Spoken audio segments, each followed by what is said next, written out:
আমার পরের বাইরা ইসরাফিল আলাইহিস সালাম প্রথমবার সিংহার মধ্যে ফু দেওয়ার পরে পৃথিবীতে যত প্রাণী আছে সবাই মরে যাবে। দ্বিতীয় সিংহায় ফু দেওয়ার আগে টানা 40 বছর বৃষ্টি হবে। ইমাম কুরতুবী রাহমাতুল্লাহ আলাইহি ব্যাখ্যা করেছেন, দ্বিতীয় সিংহায় ফু দেওয়ার আগে টানা 40 বছর বৃষ্টি হবে। এবার মহান আল্লাহ ইসরাফিল আলাইহিস সালামকে বলবেন, ইসরাফিল দ্বিতীয়বার আবার সিংহার মধ্যে ফু দিয়ে দাও। দ্বিতীয়বার আবার সিংহার মধ্যে ফু দেওয়ার পরে সমস্ত কবরবাসীর ভিতরে রূহু দেওয়া হবে, তাদেরকে জীবিত করা হবে। কাদা মাটির ভিতরে বডি তৈরি করা হবে। উলঙ্গ অবস্থায় কিয়ামতের কঠিন ময়দানে সমস্ত মানুষগুলা দৌড়াইতে থাকবে। আম্মা জান হযরত আয়েশা সিদ্দিকা রাদিয়াল্লাহু তাআলা আনহা আল্লাহর পয়গম্বর বিশ্বনবী রাহমাতুল লিল আলামিনকে বলেন, ইয়া রাসূলুল্লাহ, ইয়া হাবিবাল্লাহ, ও নবীজি, কিয়ামতের কঠিন ময়দানে সমস্ত মানুষগুলা উলঙ্গ অবস্থায় দাঁড়াতে হবে। আল্লাহর পয়গম্বর বলে, হ্যাঁ, অবশ্যই উলঙ্গ অবস্থায় দাঁড়াতে হবে। আম্মা জান হযরত আয়েশা সিদ্দিকা রাদিয়াল্লাহু তাআলা আনহা বলে, ওগো নবীজি, আমি আয়েশাও কি উলঙ্গ অবস্থায় দাঁড়াবো নাকি? আল্লাহর পয়গম্বর বলে, হ্যাঁ, অবশ্যই উলঙ্গ অবস্থায় দাঁড়াবে। আম্মা জান হযরত আয়েশা সিদ্দিকা রাদিয়াল্লাহু তাআলা আনহা বলে, ইয়া রাসূলুল্লাহ, ইয়া হাবিবাল্লাহ, ওগো নবীজি, তাহলে আমাদেরকে সেই দিন লজ্জা হবে না? আপনার মান সম্মানের উপর আঘাত পড়বে না? আল্লাহর পয়গম্বর বিশ্বনবী রাহমাতুল লিল আলামিন বলেন, হে আয়েশা, তুমি জানো না কিয়ামতের কঠিন ময়দানে আল্লাহর পক্ষ থেকে এত হুঙ্কার ছাড়া হবে, আল্লাহর পক্ষ থেকে এত গজব ছাড়া হবে। সেই দিন মানুষ একজন আর একজনের দিকে চাইবে, দূরের কথা নিজের গায়ে যে পোশাক নাই, নিজের গায়ে যে কাপড় নাই, এটা দেখার পর্যন্ত ক্ষমতা কারো থাকবে না। জোরে বলেন ঠিক কিনা? কিয়ামতের কঠিন ময়দানে মানুষ একজন আর একজনের দিকে চাইবে, দূরের কথা নিজের গায়ে যে পোশাক নাই, কাপড় নাই, এটা দেখার পর্যন্ত ক্ষমতা কারো থাকবে না। জুড়ে বলেন ঠিক কিনা? আমার পরের কিয়ামতের কঠিন ময়দানে সমস্ত মানুষগুলা উলঙ্গ অবস্থায় দৌড়াইতে থাকবে। কারণ এই দুনিয়াটা হলো পরীক্ষার হল। মরলেন তো পরীক্ষা শেষ হয়ে গেল। রেজাল্ট নেওয়ার জন্য অবশ্যই কিয়ামতের মাঠে আল্লাহর সামনে গিয়ে দাঁড়াইতে হবে। জোরে বলেন ঠিক কিনা? এবার সমস্ত মানুষগুলো দৌড়াইতে থাকবে। কিয়ামতের কঠিন ময়দানটা এত ভয়াবহ হবে রে ভাই, সূর্য নিকটবর্তী হয়ে যাবে, নিষ্ঠা থাকবে থামা। উদাহরণস্বরূপ বর্তমানে 9,30,00,000 কিলোমিটার উপরে সূর্য। সেই সূর্যের তাপ আমরা বরদাস্ত করতে পারি না। ঘরের ভিতরে ফ্যানের ব্যবস্থা করতে হয়, ঘরের ভিতরে এসির ব্যবস্থা করতে হয়। জোরে বলেন ঠিক কিনা? কিয়ামতের কঠিন ময়দানে আল্লাহ রাব্বুল আলামিন বলেন, সূর্য, তোমার সমস্ত তাপগুলা ছেড়ে দাও, নিষ্ঠা থাকবে থামা। মানুষের মগজগুলা বাতের মারের মতো টকবক টকবক করতে থাকবে। মানুষেরা দিশেহারা হয়ে যাবে, বলতে থাকবে, কার কাছে গেলে আল্লাহ আজকে বিচারটা শুরু করবে? সমস্ত মানুষগুলা দৌড়ে যাবে আল্লাহর পয়গম্বর হযরত আদম আলাইহিস সালামের কাছে। আদম আলাইহিস সালামকে গিয়া বলবেন, হো আল্লাহর পয়গম্বর, আপনি তো আমাদের আদি পিতা, আল্লাহকে বলুন না বিচারটা সংক্ষিপ্ত করার জন্য, বিচারটা শুরু করার জন্য। আল্লাহর পয়গম্বর হযরত আদম আলাইহিস সালাম বলবেন, না না, আমি পারবো না, তোমরা অন্য কোথাও চলে যাও। এবার মানুষেরা দৌড়িয়ে যাবে আল্লাহর পয়গম্বর হযরত নূহ আলাইহিস সালামের কাছে। নূহ আলাইহিস সালামকে গিয়া বলবেন, ও আল্লাহর পয়গম্বর, আপনি আল্লাহকে বলুন না বিচারটা সংক্ষিপ্ত করার জন্য, বিচারটা শুরু করার জন্য। আল্লাহর পয়গম্বর হযরত নূহ আলাইহিস সালাম বলবেন, না না না, আমিও পারবো না, তোমরা অন্য কোথাও চলে যাও। এবার মানুষেরা দৌড়ে যাবে আল্লাহর পয়গম্বর হযরত ইব্রাহিম আলাইহিস সালামের কাছে। ইব্রাহিম আলাইহিস সালামকে গিয়া বলবেন, হো আল্লাহর পয়গম্বর, আপনি আল্লাহকে বলুন না বিচারটা সংক্ষিপ্ত করার জন্য, কারণ দুনিয়াতে আপনি আল্লাহর বন্ধু ছিলেন। সেই দিন ইব্রাহিম আলাইহিস সালাম বলবেন, না না গো, আমিও পারবো না, তোমরা অন্য কোথাও চলে যাও। এবার মানুষেরা দৌড়িয়ে যাবে আল্লাহর পয়গম্বর হযরত মূসা আলাইহিস সালামের কাছে। মূসা আলাইহিস সালামকে গিয়া বলবেন, হো আল্লাহর পয়গম্বর, আপনি আল্লাহকে বলুন না বিচারটা সংক্ষিপ্ত করার জন্য, কারণ দুনিয়াতে তুর পাহাড়ে আপনি আল্লাহর সাথে কথা বলেছেন। ওয়া কাল্লামাল্লাহু মূসা তাকলিমা। সেই দিন আল্লাহর পয়গম্বর হযরত মূসা আলাইহিস সালাম বলবেন, না আমিও পারবো না, তোমরা অন্য কোথাও চলে যাও। এবার মানুষেরা দৌড়িয়ে যাবে আল্লাহর পয়গম্বর হযরত ঈসা আলাইহিস সালামের কাছে। ঈসা আলাইহিস সালামকে গিয়া বলবেন, হো আল্লাহর পয়গম্বর, আপনি আল্লাহকে বলুন না বিচারটা সংক্ষিপ্ত করার জন্য, বিচারটা শুরু করার জন্য। সেই দিন আল্লাহর পয়গম্বর হযরত ঈসা আলাইহিস সালাম বলবেন, আল্লাহর যে রাগ, আল্লাহর যে গুসা, আল্লাহর সামনে দাঁড়িয়ে আমি কথা বলতে পারবো না, কারণ দুনিয়াতে আল্লাহর নাম হলো রহমান। জোরে বলেন ঠিক কিনা? আল্লাহ ইমানদারের জন্য রহমান, বেঈমানের জন্য রহমান। দেখবেন যারা 5 ওয়াক্ত নামাজ পড়ে আল্লাহ রাব্বুল আলামিন তাদেরকে 3 বেলা খাওয়াইতেছেন, যারা নামাজ পড়ে না তাদেরকেও আল্লাহ 3 বেলা খাওয়াইতেছেন। জোরে বলেন ঠিক কিনা? যারা আল্লাহ মানে, যারা আল্লাহকে গালি দেয়, আল্লাহ মানে না, তাদেরকেও আল্লাহ লালন পালন করতেছেন। যারা আল্লাহ মানে তাদেরকেও আল্লাহ লালন পালন করতেছেন। এর কারণ হলো এই দুনিয়ার মূল্য আমার আল্লাহর কাছে নাই। আল্লাহ রাব্বুল আলামিনের কাছে যদি এই দুনিয়ার মূল্য থাকতো, তাহলে আল্লাহ রাব্বুল আলামিন একটা বেঈমান কাফেরকেও 1 ডুব পানি পর্যন্ত পান করাইতো না। জোরে বলেন ঠিক কিনা? এবার মানুষেরা দৌড়িয়ে যাবে আল্লাহর পয়গম্বর হযরত ঈসা আলাইহিস সালামের কাছে। ঈসা আলাইহিস সালাম বলবেন, না আমিও পারবো না, তোমরা চলে যাও। আখিরি জামানার নবী সাইয়্যিদুল মুরসালিন খাতামুন নবীন বিশ্বনবী মুহাম্মদুর রাসূলুল্লাহ সাল্লাল্লাহু আলাইহি ওয়াসাল্লামের দরবারে চলে যাও। জোরে বলেন সুবহানাল্লাহ। এবার সমস্ত মানুষগুলো দৌড়িয়ে যাবে আল্লাহর পয়গম্বর বিশ্বনবী মুহাম্মদুর রাসূলুল্লাহ সাল্লাল্লাহু আলাইহি ওয়াসাল্লামের দরবারে। সেই দিন আল্লাহর নবী আল্লাহর রাগ এবং গুসা দেখে নবী আমার সিজদার মধ্যে পড়ে যাবে। নবীজি আল্লাহর প্রশংসা করতেই থাকবে, করতেই থাকবে। সেই দিন নবীজির প্রশংসার কারণে আল্লাহর রাগ এবং গুসা পানি হয়ে যাবে। জোরে বলেন আল্লাহু আকবার। সমস্ত মানুষগুলো দৌড়িয়ে যাবে আল্লাহর পয়গম্বর বিশ্বনবী মুহাম্মদুর রাসূলুল্লাহ সাল্লাল্লাহু আলাইহি ওয়াসাল্লামের দরবারে গিয়া বলবেন, ইয়া রাসূলুল্লাহ, ইয়া হাবিবাল্লাহ, ওগো নবীজি, কিয়ামতের কঠিন ময়দানটা আর বরদাস্ত হয় না। আল্লাহ হয়তো জান্নাত দেও অথবা জাহান্নাম দেও, কারণ কিয়ামতের কঠিন ময়দানে একটা মানুষকে কম পক্ষে থাকতে হবে 50,000 বছর। জুড়ে বলেন ঠিক কিনা?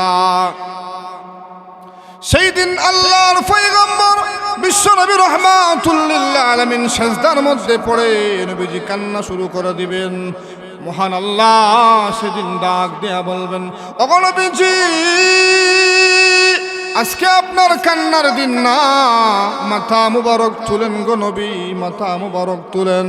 ততক্ষণ পর্যন্ত আপনি খুশি না হবেন, ততক্ষণ পর্যন্ত আমি আল্লাহ দিতেই থাকবো, দিতেই থাকবো। জুড়ে বলেন সুবহানাল্লাহ।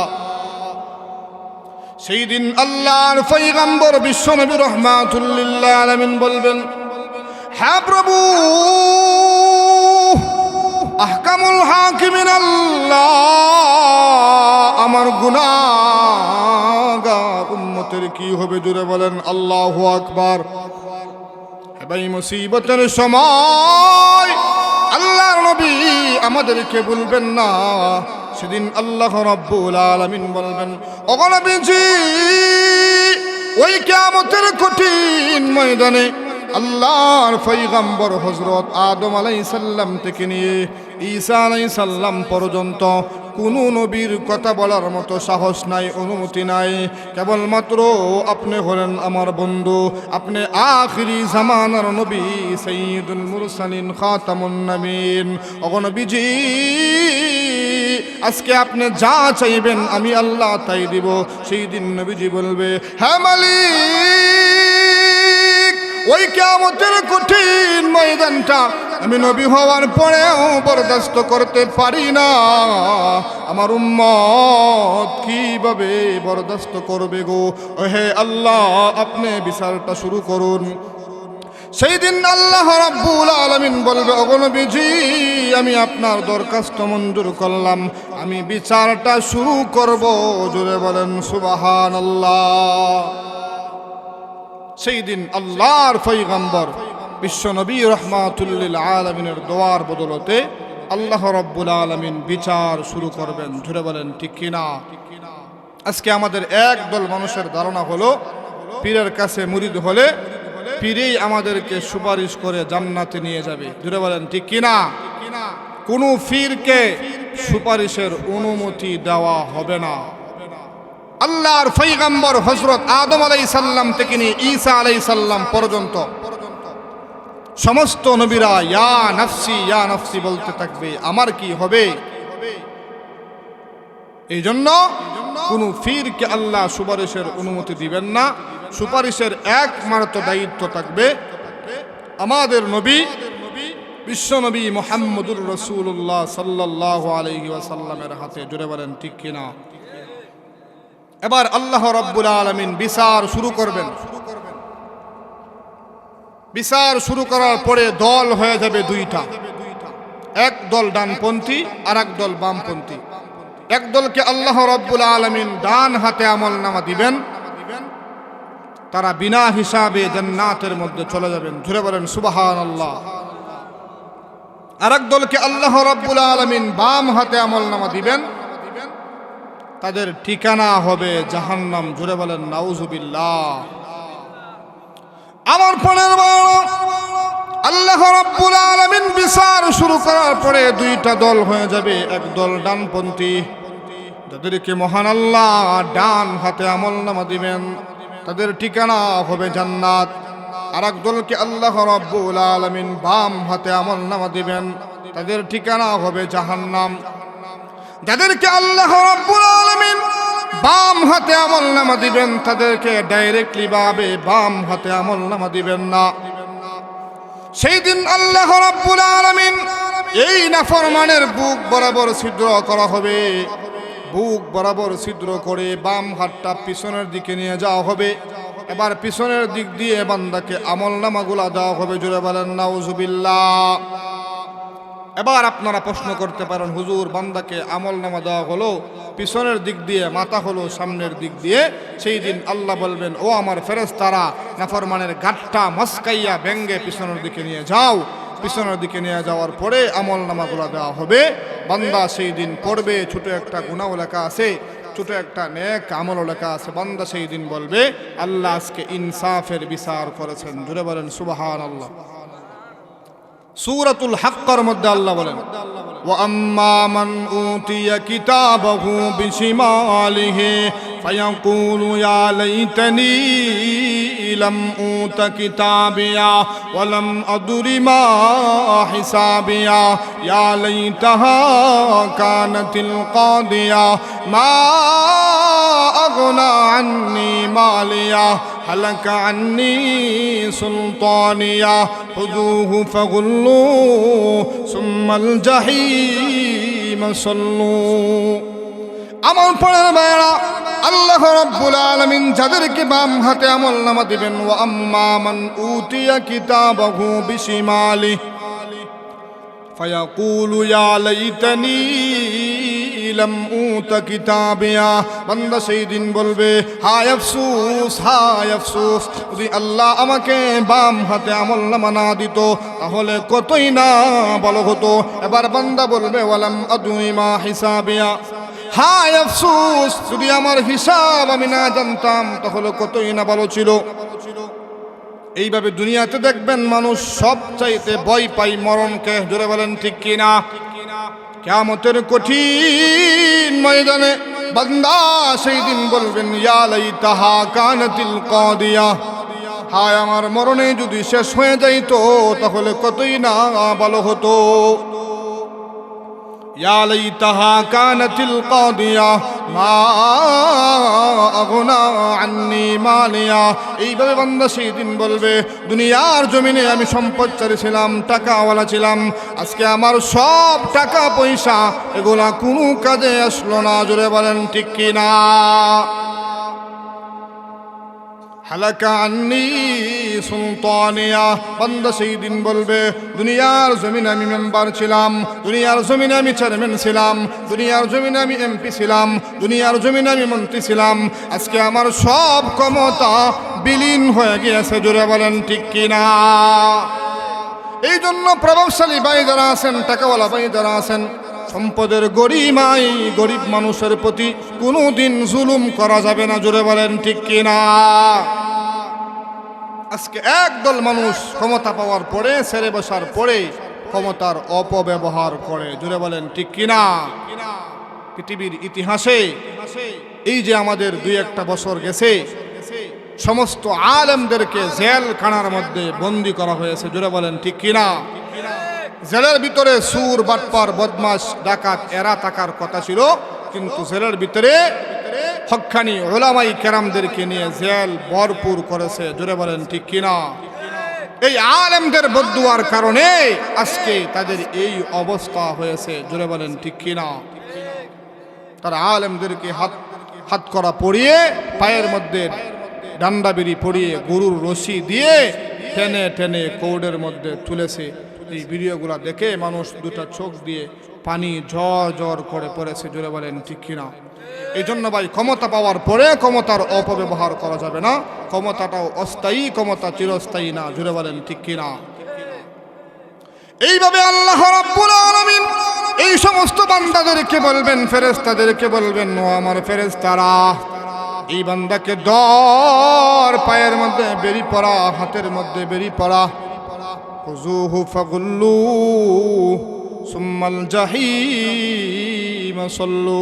বান্দাকে পায়ের মধ্যে বেরি পরানো হবে, হাতের মধ্যে বেরি পরানো হবে, অতঃপর জাহান্নামের মধ্যে নিক্ষেপ করা হবে। জোরে বলেন নাউজুবিল্লাহ। একদল দুনিয়ার পরীক্ষার মধ্যে ফেল করেছে, তাদের ঠিকানা হয়েছে জাহান্নাম। আর একদল দুনিয়ার পরীক্ষার মধ্যে পাস করেছে, তাদের ঠিকানা হবে জান্নাত। জোরে বলেন সুবহানাল্লাহ। সূরাতুল হাক্কার মধ্যে আল্লাহ রাব্বুল আলামিন বলেন, ফাআম্মা মান উতিয়া কিতাবাহু বিয়ামিনিহি ফায়াকুলু হাউম ইকরাউ কিতাবিয়া ইন্নী যানানতু আন্নী মুলাকিন হিসাবিয়া ফাহুয়া ফি ঈশাতির রাদিয়া ফি জান্নাতিন আলিয়া কুতুফুহা দানিয়া কুলু ওয়াশরাবু হানিআম বিমা আসলাফতুম ফিল আইয়ামিল খালিয়া। জোরে বলেন আল্লাহু আকবার। আমার পরের বার আরেক দলকে আল্লাহ রাব্বুল আলামিন ডান হাতে আমলনামা দিবেন, তাদের কোনো হিসাব হবে না, তারা বিনা হিসাবে জান্নাতের মধ্যে চলে যাবেন। ডান হাতে আল্লাহ রাব্বুল আলামিন কাদেরকে আমলনামা দিবেন? পবিত্র কোরআনের সূরাতুল মুদ্দাসসির আয়াতের মধ্যে আল্লাহ বলেন, ইল্লা আসহাবাল ইয়ামিন। যারা আসহাবে ইয়ামিন হবে তাদেরকে আল্লাহ ডান হাতে আমলনামা দিবেন, তাদের ঠিকানা হবে জান্নাত। জোরে বলেন সুবহানাল্লাহ। আমার পরের বান্দা ডান হাতে আমলনামা পাওয়ার পরে আনন্দের শেষ নাই। বান্দা তার বন্ধু বান্ধবকে তালাশ করবে, বান্দা আত্মীয় স্বজনকে তালাশ করবে, বান্দা তার মা বাবাকে তালাশ করবে। বান্দা এত খুশি, কিয়ামতের কঠিন ময়দানটা বান্দা দৌড়াইতে থাকবে, বলবে হো আমার বন্ধু কোথায় দেখো গো, আমাকে মহান আল্লাহ ডান হাতে আমলনামা দিয়েছেন। হো আমার মা, হো আমার বাবা, দেখো গো আজকে মহান আল্লাহ আমাকে ডান হাতে আমলনামা দিয়েছেন। আমাকে মহান আল্লাহ এরকম 10টা দুনিয়ার সমান একটি জান্নাতের মালিক বানাইবেন। জোরে বলেন সুবহানাল্লাহ। জান্নাতের মধ্যে যাওয়ার পরে ভাই আনন্দের শেষ নাই, জান্নাতের নাজ নিয়ামতের শেষ নাই।